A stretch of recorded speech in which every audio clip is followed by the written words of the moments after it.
Welcome to the latest installment of Homeroom with Education Leaders. Today's topic is From Policy to Practice, Supporting Student Mental Health in Schools.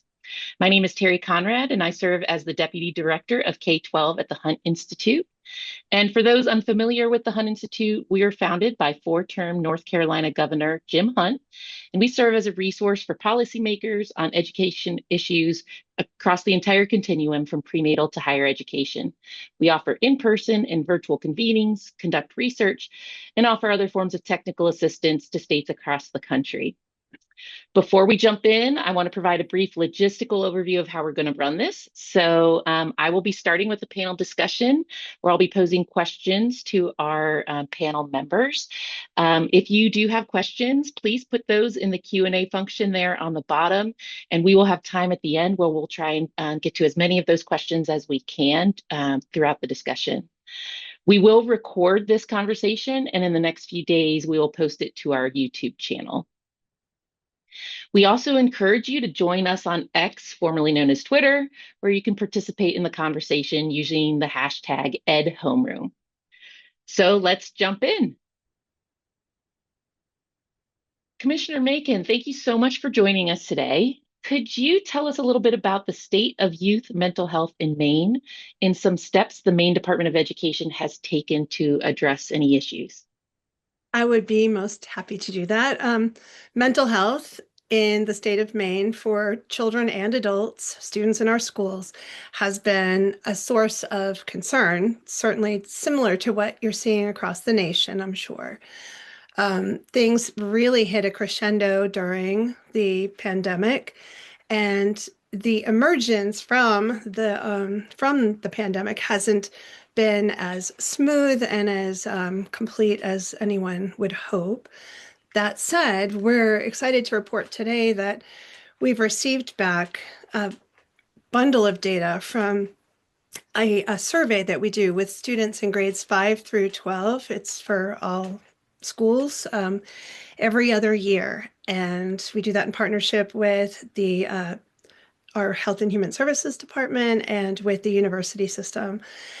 And the data is, for the first time in quite a while, encouraging. We are seeing significant decreases in students feeling sad or hopeless, suicide ideation, suicide attempts, and also across the board on all substance use, all grade levels, and all of the substances, alcohol, tobacco, vaping, and smoking.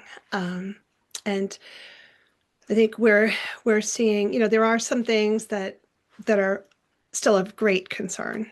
That said, it's really encouraging to see that we are moving the needle in the right direction at this point. And what would you think you attribute to that in Maine? What have you guys been working on that you can maybe say has helped move that data in the right direction?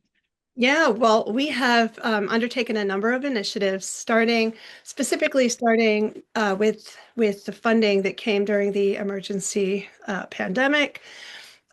We have 100 schools, nearly 100 schools, maybe even more than 100. We're right around 100 schools in our state who are now considered BAR schools, and BAR stands for Building Assets, Reducing Risks. It's an assets-focused program, really, of school reform. It's a complete school redesign in that the schedules, the teams, the activities that happen within a school position educators and school mental health personnel and others, nurses, coaches, in the position where they can actually be of support and help to the students that they're working with, beyond just, imparting the academic part of the programming. And this schedule allows for it. There are protocols that carefully elicit from people who have,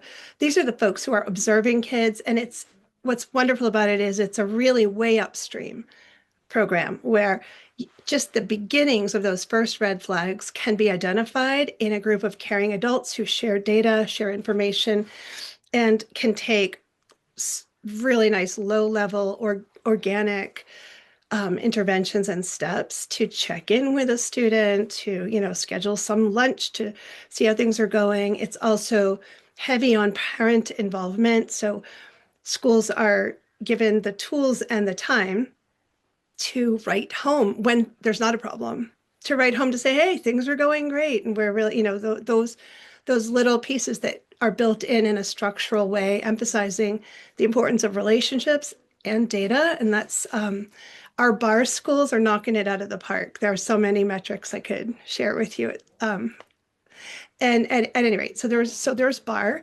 We also have a grant through the Safer Communities Act, and that is called the Ease Maine Grant. It's allowed us to pay for social workers, clinical level social workers, to be working in 9 of Maine's most in need rural isolated school districts. It's a 5-year grant, and I think we're on an extension, or we're hoping for an extension, so that we can continue to provide those really important supports. Um, we also have initiatives related to inclusion. So inclusion in a number of ways, isolation being a factor that contributes to mental health issues and concerns. Um, we foster inclusion with respect to special education, keeping children who have disabilities as close as possible to their peers, to the regular classroom setting, and also inclusion in terms of when behavioral interventions have to happen, reducing, any type of the holds and restraints and seclusions of students who are having crisis level behaviors, supporting. Oh, we've also invested in a program called the Regulated Classroom. And what this does is it trains educators. We now have, I don't know, it's more than 1,000. It could be 1,500 trained trainers who are educators across the state who learn first how to regulate the adult. So the self. And it's really about utilizing parasympathetic nervous system stimulation, breathing techniques, and opportunities for teachers to be sure that they, at the helm of a classroom, are setting a tone where when things are getting heightened, a person can calm themselves down carefully. And then they are also given the tools to share those practices with kids. And as a commissioner of education, you can imagine we don't get a lot of fan mail and thank you notes, but I consistently do get thank you notes from educators statewide who have said that the regulated classroom practices have transformed their ability to do their jobs, the safety level in their classrooms. Um, Also, back to inclusion again, restorative practices are something that we're training. Sorry, we're training all schools who are interested for free in setting up restorative approaches to discipline rather than having kids suspended out of school, which just destabilizes, a person and certainly creates that isolation. And then finally, our chief or our director of the Maine School Safety Center, which, by the way, is located within the Department of Education in our state. Other states have it as a separate or public safety.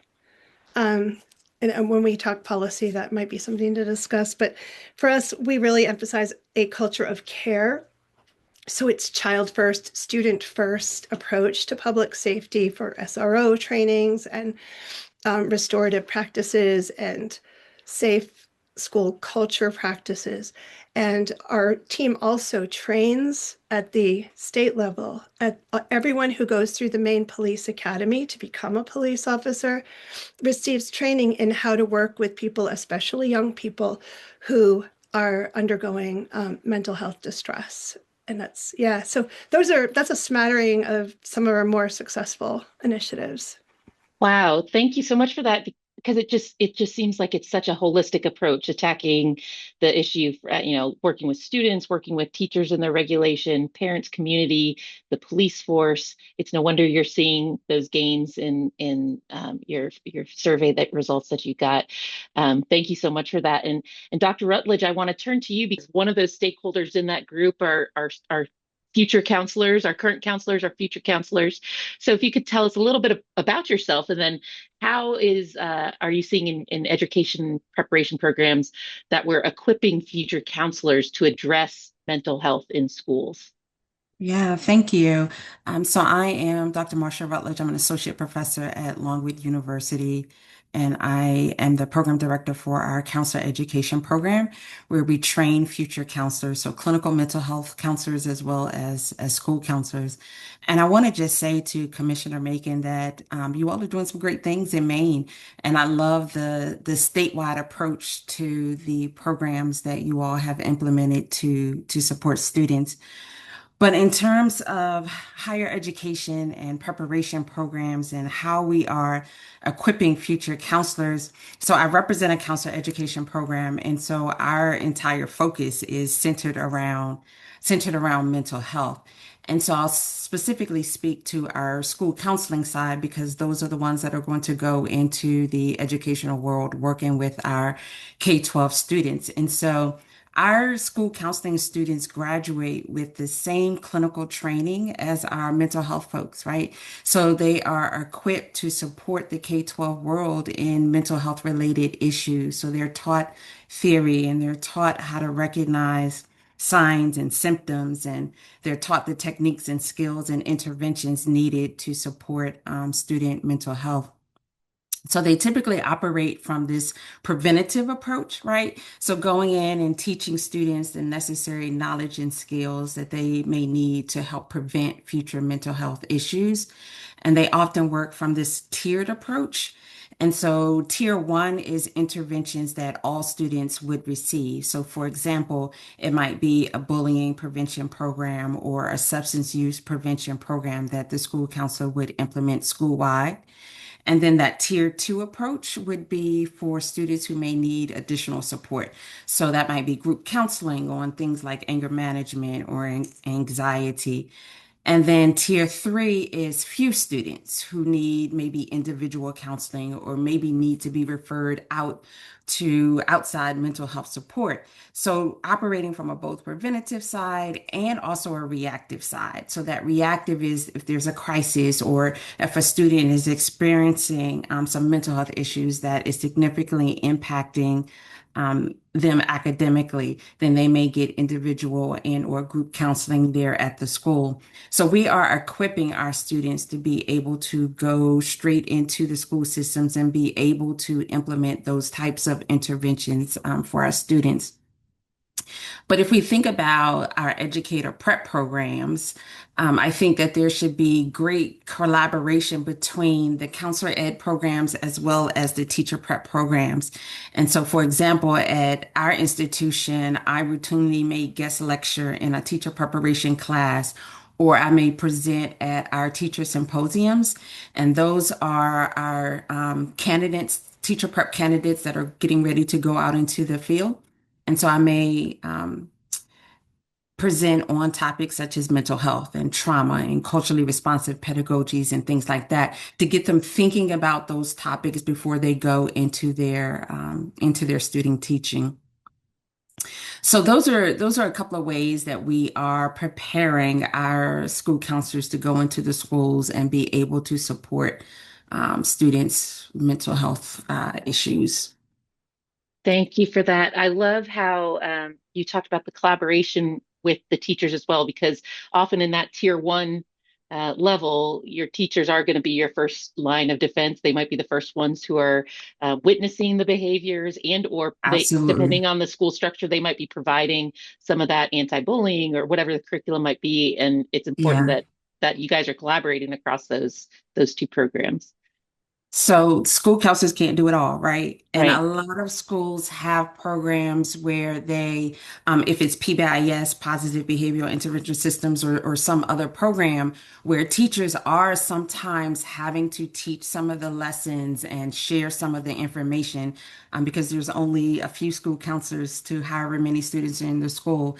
And you're right that teachers sometimes are the first folks to see the signs and the symptoms, and then they refer to the school counselor. So it is important that this type of information is somehow embedded in teacher preparation programs. And so although they're not doing the counseling, they are recognizing those symptoms to be able to refer to the necessary mental health professional.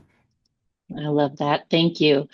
So, Commissioner Macon, I'm going to go back to you. And I know you had briefly mentioned one of those maybe policy levers that you suggested, but what are the big policy levers you would suggest for people to think about as they're trying to ensure that student mental health supports are prioritized alongside academics?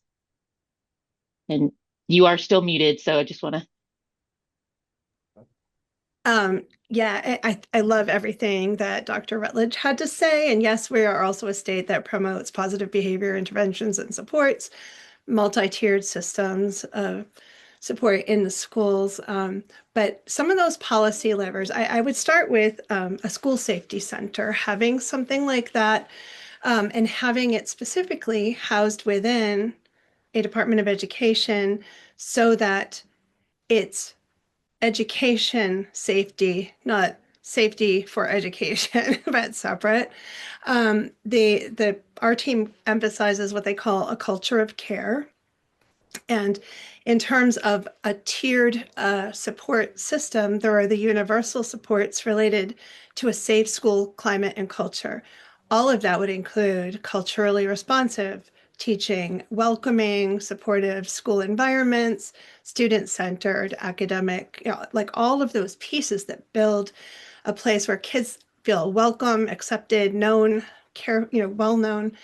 And then moving that on up to when there are pre-teaching, would bring in the PBIS, positive behavior interventions and supports, pre-teaching desired behaviors, pre-teaching skills for regulating some yourself, and then in the moment having the lowest level, the earliest level of intervention. And bar is another example. I don't want to harp on that one, but it's just that does teach educators and counselors and all school personnel to work together to identify those early warnings that they might otherwise maybe not notice on a busy day, to talk about those, to pay attention and to identify certain interventions at the lowest level, and then moving that all the way up. Some of our policies have included, let's start at the highest, farthest out tier of byproducts of school discipline. And I think that would include the restraints and seclusions. Our state has adopted, I believe, one of the most stringent definitions of what constitutes a restraint or a seclusion. Those are not as black and white as you would think. They're not, universally defined. So for our state, it's an extraordinarily high bar that we hold for all schools and educators in terms of, what would, at what point an adult would in any way intervene to physically stop a student from a behavior that's imminently harming somebody else or themselves. And then we pay close attention to that data. We've seen that data. At first, when you pay attention to anything, it gets bigger. So we've seen that, and we're now seeing that people are using some of these other strategies to manage to build the relationships first. And so much of that dysregulation that happens in a school setting can be reduced by deliberately, carefully developing relationships and safe spaces. So housing, the school public safety within, training all potential SRO staff. And I know there's controversy around SROs at all. We don't require them in any way. There's nothing in Maine law that says you have to have one, but for those districts who do choose to have an SRO, we're making sure that those folks are heavily trained, are kid focused, understand mental health and especially the mental health of young people. And we pay close attention to all of that.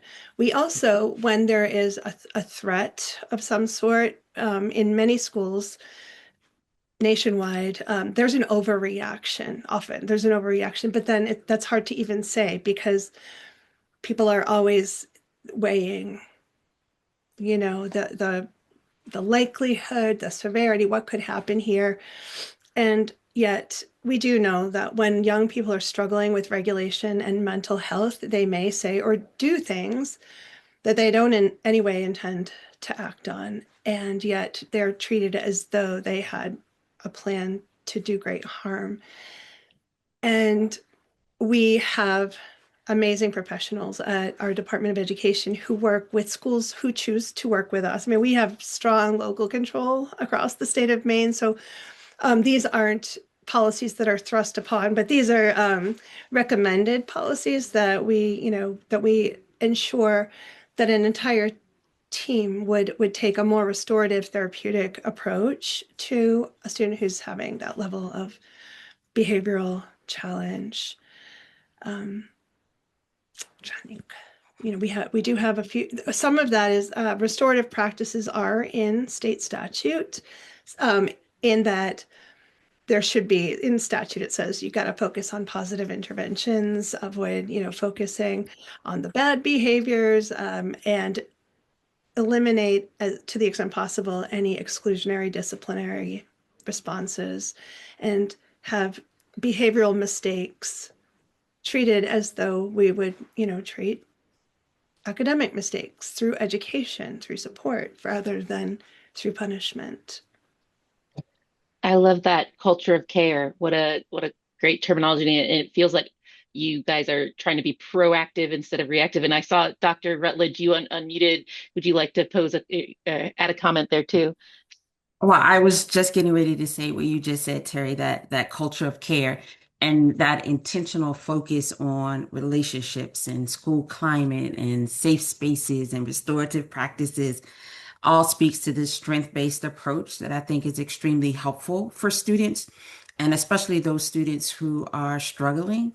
Um, to fit in or feel welcomed or mental health issues, whatever the case may be, all of those things I think contribute to positive outcomes for students. And it had me thinking about, I was at a conference recently and there was a school system that they were talking about relationship mapping. And they were intentional about connecting each student in the school with an adult in the building, right? And so they were intentional about making sure that that connective piece was there. And I think that speaks to a lot of the things that Commissioner Macon was talking about in terms of what they're trying to do in their divisions. And I think that approach, that strength-based approach, that student-centered approach is exactly what is needed to support students. So. Thank you for that. On that line, what other research or promising practices behind all the awesome, besides all the awesome ones that Commissioner Macon just explained to us that they're doing in Maine, what are you seeing as some best practices or promising practices that we could employ on a broader state or national level to support student mental health and our counselor workforce? Yeah, I think when you talk about research and promising practices, I think the research is definitely something that we need more of. And so when I am speaking from a school counseling profession perspective, we need more research that really highlights the positive outcomes of like school counseling interventions on mental health. I think we are sorely lacking in that department. And we need more studies and so forth to be able to highlight and show what interventions are working and what we need more of. But I think overall, the research that has been done also needs to get into the hands of a larger audience, right? Not just practitioners, but broadening the access to literature so that our teachers and our educators and our principals have access to the research and the studies that are being done, showing those evidence-based practices for our students. Um, in terms of research, I think the research is certainly there that shows that our students are in need of support. I think the research shows that the statistics are there that indicate that students are dealing with more mental health concerns than ever before. And I think that we have implemented a lot of things to support students. I think that we have tried to put bodies in spaces to be able to support students. Now, that's not always a positive thing to put bodies in spaces. We have to make sure that we put trained bodies in spaces to be able to support students. But I think we have had an intentional effort to be able to do that. And so one of the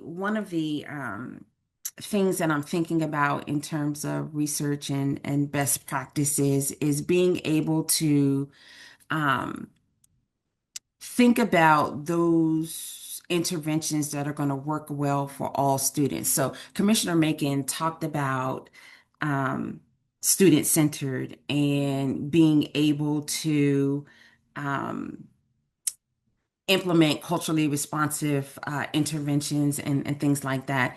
And unfortunately, that has kind of become weaponized a little bit in our culture. But I think when we think about best practices, I think we have to think about what works best for all students. And when we talk about all students, we have to be able to consider the backgrounds of the students that we are working with. And so our counselors and our educators should be able to understand and implement those culturally responsive, equity focused mental health care. And so being able to work that into, say for us, our counselor ed program in training students, but also keeping that focus on the K-12 level as well. So keeping that focus on how teachers are trained, keeping that focus on licensure requirements and things like that to make sure that our educators are equity and culturally responsive in the classroom. And I think when we're able to do that, I think that goes back to the conversation we were just having about safe and appropriate climates for all of the students feeling welcome when they come into the schools.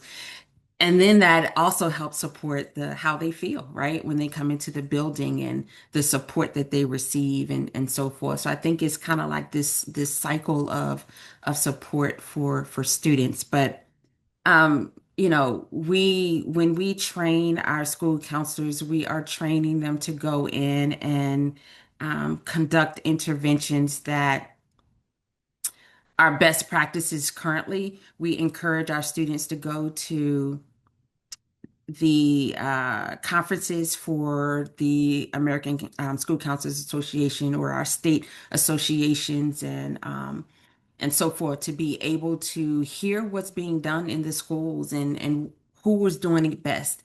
And so they're able to pick up different types of techniques and so forth that they can then implement in schools as well.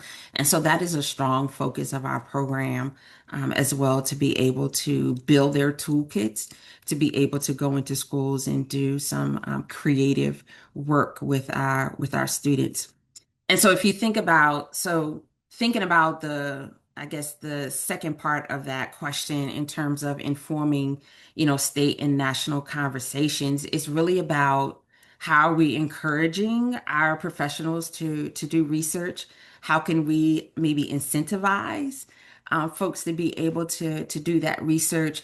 And then also, how are we having conversations to be able to advocate for keeping that culture focus in the preparation? Great. Thank you so much for that. And I want to now, kind of talk specifically about legislators because a lot of our participants are legislators or their staff. And so I'm going to ask this to both of you, and Commissioner Macon, we'll start with you. But I want you to think about the legislators and what can they specifically do to support student mental health? And what do you think they need to know about their state or local context to make effective legislation about in addressing student mental health? That's an excellent question. I feel like legislators benefit from understanding the whole student approach to education. It's important for them to recognize, and I've been criticized before and will be again, for saying that the mental health and regulation of a person's brain directly impacts whether or not they're going to learn the academic subjects and gain the skills that we want them to gain. And therefore, these things have to be existent. And it's not like if our ultimate goal is academic success, which it is, we absolutely have to pay attention to the social, the emotional, the mental health, the behavioral health of those kids. And I know that Dr. Rutledge was talking about the culturally responsive classrooms and so forth. And there's so much research to show that if one student, because all means all, if everyone must feel safe, they all must feel safe. If one student is feeling unsafe and made to be, feeling othered or less safe, it impacts the feeling of safety of every other child in that classroom. So it's we, as a classroom community, we rise and fall together. And I think it's important for legislators to be able to understand that in this extremely politicized environment, it's brave and it's necessary for them to recognize that these are all components that will lead us to the ultimate goal of academic success.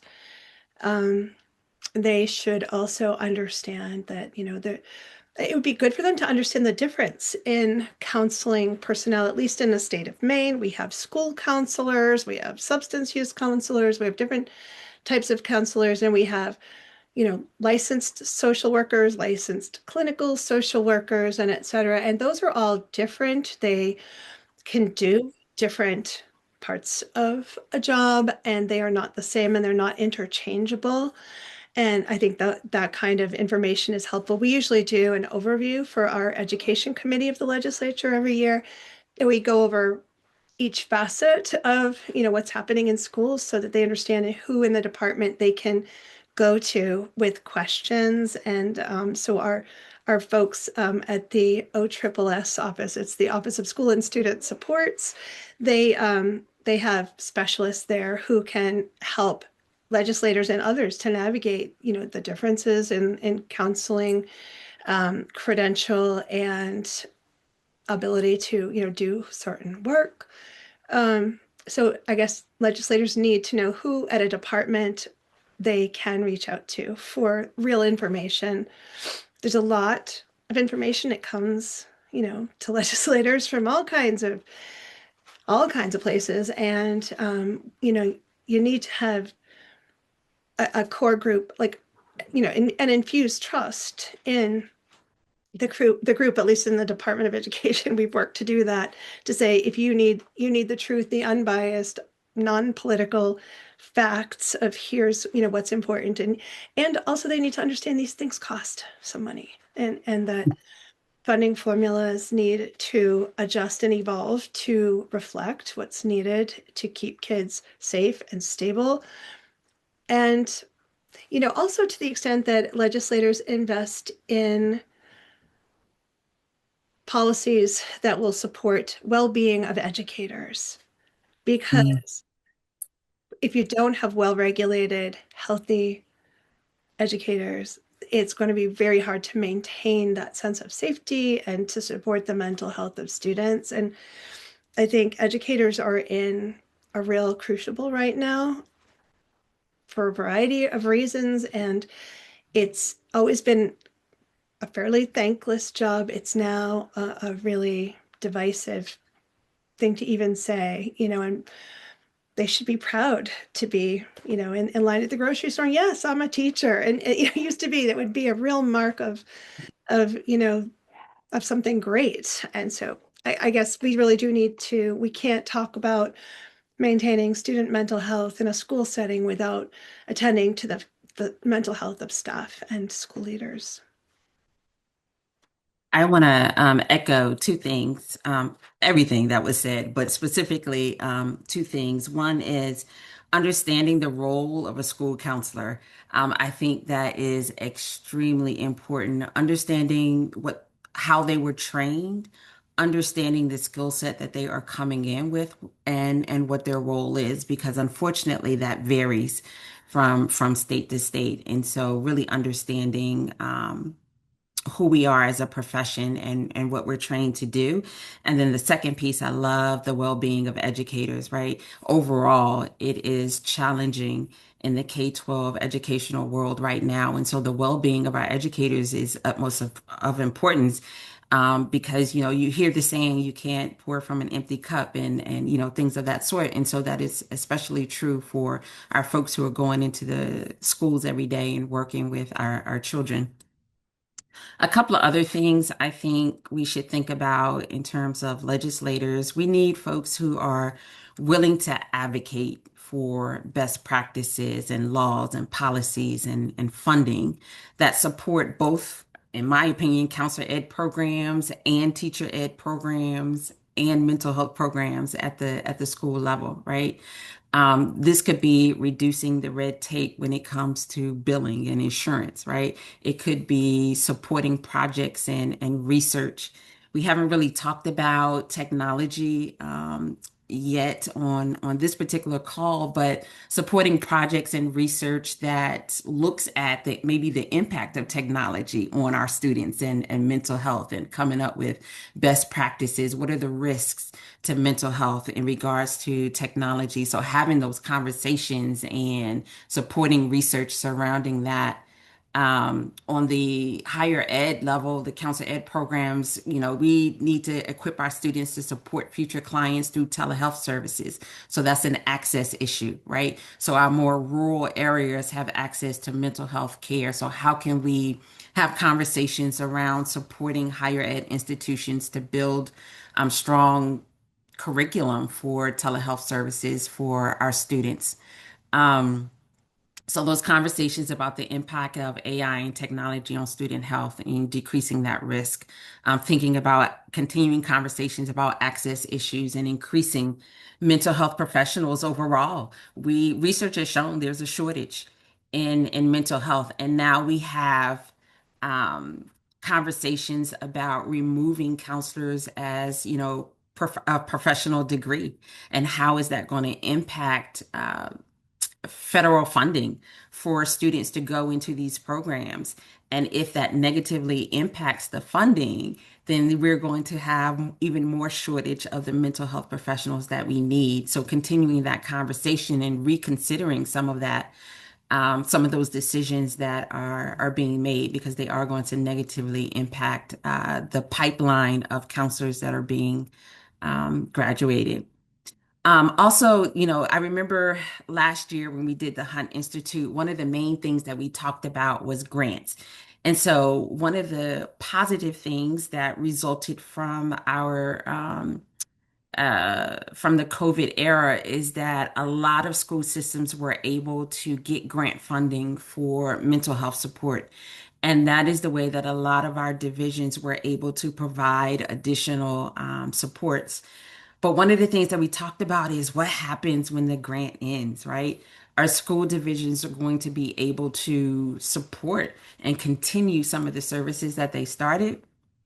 And we're finding that they aren't able to do that, right? And so a lot of the positions and a lot of the programs that were implemented are now being cut because they don't have the continued funds to do so. So a conversation about how can we extend these grants for folk? How can we provide additional funds to stable mental health programs that maybe aren't connected to grant funds? They're just embedded in the budget for school systems to be able to absorb the cost of those programs and those professionals and so forth. So those are the couple of things that I would love for legislators to be able to continue conversations about in their work, in their time, to be able to intentionally say these are some critical things that we have to think about for the future of our students. And so how can we I know I hate to say money, but funding is needed, right? Additional funds are needed to be able to support some of these things.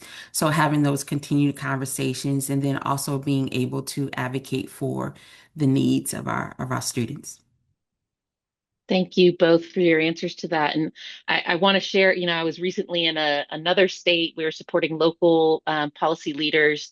And the aha that was shared, I think, pulls on a thread from both of y'all about how the aha shared was that, we the person often thought of student mental health as kind of the cherry on top, the thing that, wouldn't it be nice if, but there's so many things for us to worry about.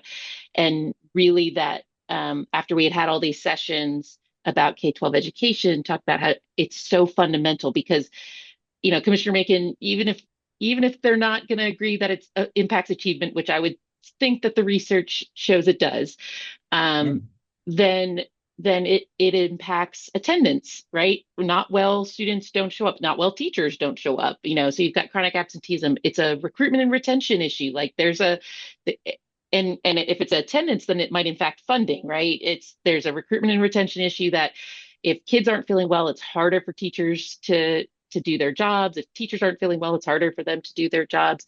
So really it was a cool aha that I was very, it warmed my heart to see that, like, this moment of like, this is fundamental, and it's not just about the warm and fuzzies about we want kids to feel good. Hopefully we do, but there are a lot of tentacles that stretch into everything, and everything that has to do with K-12 policy when people aren't feeling well and when that's not happening. So I thank you all for both of your comments on that. I do see that we've got quite a few questions that I want to make sure we get to. So I know that both of you were talking about getting positions in place. And so either of you want to give any insights on if you've seen any specific policies getting into place to get more student service professionals in schools. And Dr. Rutledge and Commissioner Macon specifically, maybe if we talk about which of those professionals, because I know you guys are talking about there's a whole gamut. And then of course the funding. How do you get funding to support having these additional positions in place to support student services? Yeah, I'll just speak to in Virginia, we have created this kind of alternate pathway. Again, speaking to school counseling specifically, so folks who maybe have a license in another mental health area can then have an alternate pathway to be able to become licensed as a school counselor. So that was a way that our Virginia Department of Education was able to support creating additional bodies for this particular profession.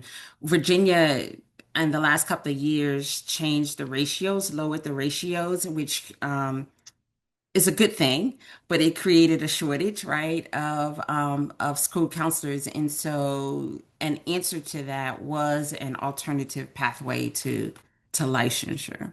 Yeah. And we have a commensurate initiative that allows educators to take an alternative pathway toward mental health licensure, because there are a lot of people who've been a long time teacher, and there are so we are trying it from both directions, which is, yeah, it's Yeah. nice. Have either of you seen ways that legislatures have or people have figured out how to get more funding for these positions, or creative ways to, or is that still the $100 million question of how to get more bodies and more people working with kids? Yeah, I think that's still the question that's out there. But again, I think a lot of the grants funded a lot of the new positions. And again, which is great if divisions were able to figure out how to absorb the grant money when it ends. Um, and so some school divisions have figured out how to do that, and some school divisions have not. And so now you're looking at which school divisions were and which ones weren't, right? And you can almost tell the divide, right? And so we know that there are some divisions that are wealthier than other divisions. And so we have to be able to consider where the most need is and be able to consider where the funding needs is needed the most and where does it need to go. So I don't have an answer about funding. I'm going to leave that to folks who have higher pay grades than I, because I don't know, but I think it's certainly a conversation that is critical about how do we um, in the era that we're in, how do we continue to just support education overall, right? And funding is needed in order to be able to do that. Yeah. Making the case for the need is critically important. Starting projects and programs with funding that, from a grant, federal or another grant, those are great opportunities, and they are stopgaps or band-aids in the moment. But careful data collection and reporting Yeah. of those successes, I think, um, is key. I'll say that has been a big part, I think, of the success of the bar program. Again, like the educators involved, the school leaders, they consistently are providing their local school boards and others with the information. And when you have compelling data to show that student outcomes across the board, including academic achievement, attendance, all of those are raised as a result of this. And if you look at where else we put our funding and say, what else is there that is creating this much of a marked improvement in outcomes, I think sadly it's always going to be a trade-off. There tends to be a finite pie of funding anywhere, in any community, but it's people to the extent that they can, they will fund what works, what they can see is working. And I think it's incumbent upon all programs and schools to unfortunately have to take on the additional hat as public relations specialists to make Mhm. sure that that their successes are being communicated well to the broader community.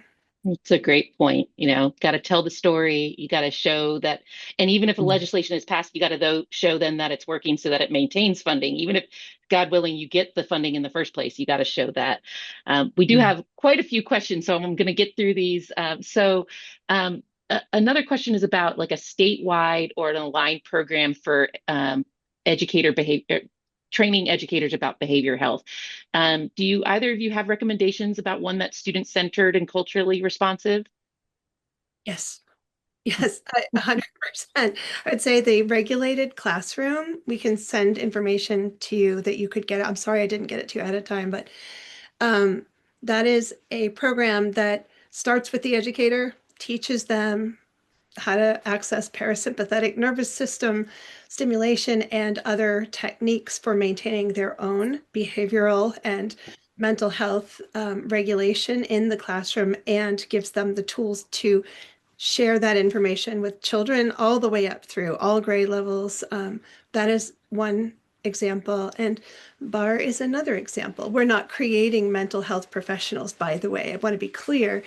BAR, brings to the table the humans who already are in a school with whatever resources they currently have, brings those people to the table, gives them the structure, the information, and the time that they need to properly, screen for any red flags of a child who is starting to show the earliest signs of struggle. So those would be two I would recommend, and there are many more.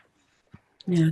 I'll just add to that, Commissioner Macon did speak to restorative practices earlier.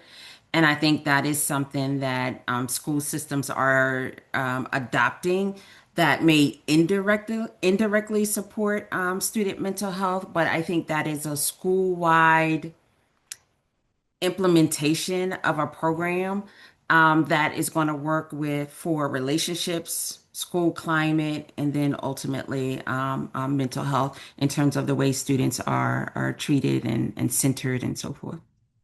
Great, thank you. And how about we have a question about besides students and parents, how do we address, or sorry, students and teachers, how do we address parents and maybe the mental health that of the adults in children's lives? And so how do we involve them in these conversations?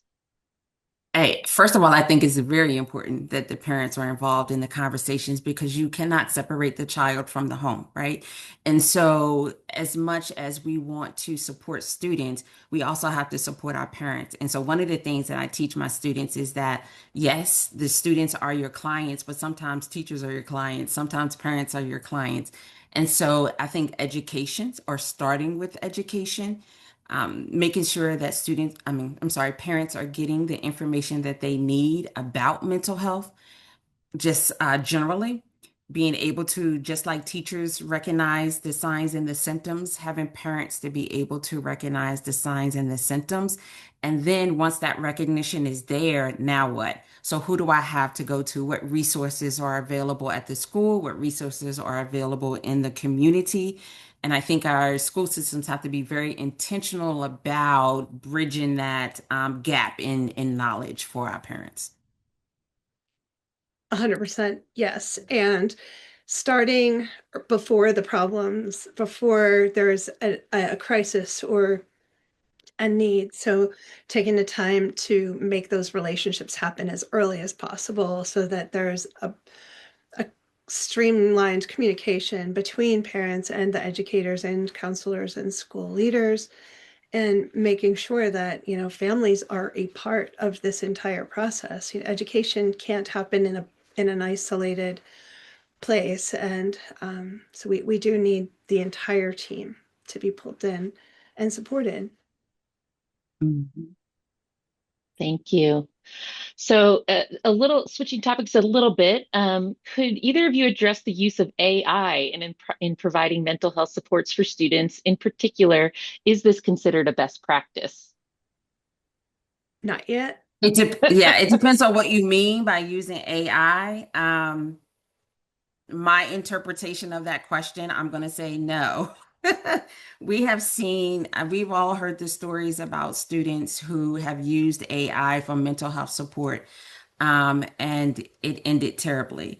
And so we have to be very careful about how we utilize AI, especially when it comes to mental health related issues. I think that is something that we still leave to the professionals, and not use AI technology for that.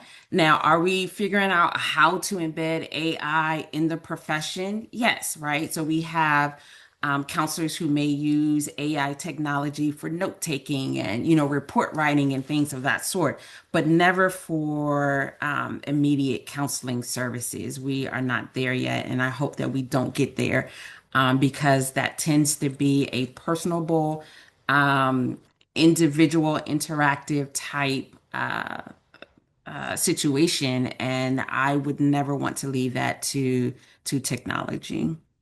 an, an algorithm. Um, and of course, AI is evolving every second that we speak. And there could be a day when there's some extended usefulness there, but no, I would say certainly not to replace or even necessarily to augment on its own the work of the humans who have been carefully trained to support students' mental health. And I think with through education and counseling, kids really need to, and all of us, we all need to understand how we're going to navigate this emerging, evolving, faster than we can imagine. AI is Mhm. evolving social emotional intelligence. And, you know, I feel It's like dangerous.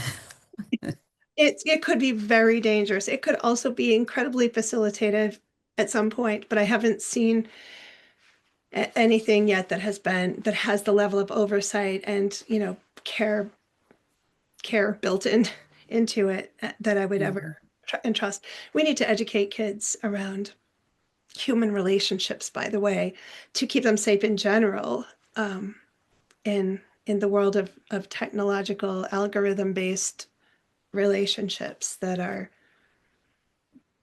permeating everywhere. Well said. Well said.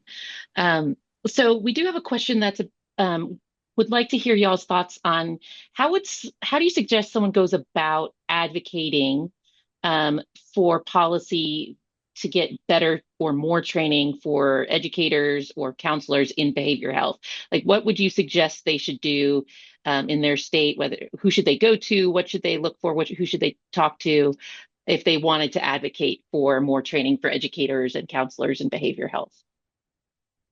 I think there are a couple of levels to that. One, I think you could advocate on your specific school level because your administrators and your superintendents are able to bring training to your division. And so if there is a need, and Commissioner Macon talked about showing the data, showing the need, right? If there is information available to show that need, you could certainly start at that level, right? At the school level with your administrator and your superintendent to say, how can we bring this to our division? But then also on the state level, you have professional organizations. So whether it's your educational organization or your counseling organization, they all have access to legislators, they have access to advocates, and they have specific advocacy efforts that they take to the state legislators. They have legislative days where you can go and lobby for particular points. You can always reach out to your state legislator through email or letter to talk about the needs of your particular district and what may be needed. Um, I thought I had one more, but I'll let Commissioner Meekin take over. And, and I think the type of data that I find most refreshing and compelling, and that I think does get the attention of legislators is, nothing succeeds like success. So showing success metrics, I feel like in a sense, some people in some places are it's almost like white noise. The needs are everywhere, and we can talk deficits and they feel it can become overwhelming, I guess, when the message is always about, how terrible things are or how, bleak, but really finding those islands of success and elevating those and showing, the whole student. So when you talk mental health and counseling, that is its own piece of what happens in a school for a student, but then show how these students increase their attendance, increase their